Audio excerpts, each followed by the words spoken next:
নাবালিকা অপহরণের অভিযোগে এবার পুলিশের জালে একই পরিবারের দুই সদস্য।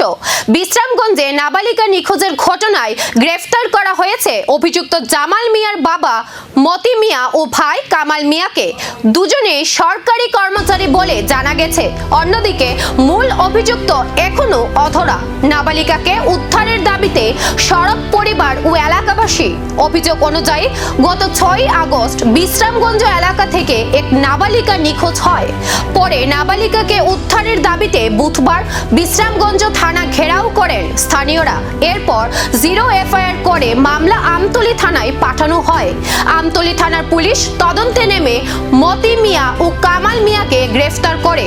মতি মিয়া পূর্ত দপ্তরের কর্মচারী এবং কামাল মিয়া ব্যাংকের কর্মচারী বলে জানা গেছে। ঘটনায় আমতলী থানায় ৭৯/২০২৬ নম্বর মামলা রুজু হয়েছে। বিএনএস এর ১৩৭ ও ৬১ ধারায় মামলা করে বৃহস্পতিবার দুই অভিযুক্তকে পুলিশ রিমান্ডের আবেদন জানিয়ে আদালতে পাঠানো হয়। তবে এখনো মূল অভিযুক্ত জামাল মিয়া অধরা এবং নাবালিকাও উদ্ধার হয়নি। গ্রেফতার হওয়া দুজনকে জিজ্ঞাসাবাদ করে নাবালিকার সন্ধান ও ঘটনার রহস্য উদ্ঘাটনের চেষ্টা চালাচ্ছে পুলিশ। এদিকে নাবালিকার পরিবার ও এলাকাবাসীর দাবি অতি দ্রুত নাবালিকাকে উদ্ধার করে মূল অভিযুক্তকে গ্রেফতার করা হোক।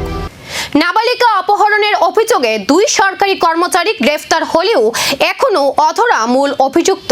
নাবালিকাকে কবে উদ্ধার করা সম্ভব হবে আর ঘটনার নেপথ্যে আসল রহস্য কি, এখন সেই প্রশ্নের উত্তর খুঁজছে পুলিশ।